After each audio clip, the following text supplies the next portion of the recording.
motion of the ground during an earthquake. Please explain how earthquakes are formed. The ground beneath our feet is not solid rock. It's made of two spaces called tectonic plates. These plates float on water rock and move around, but not quickly, but inch per year.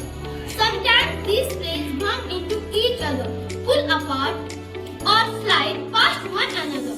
When they do, the energy that builds up has to go to somewhere, and that somewhere is an earthquake.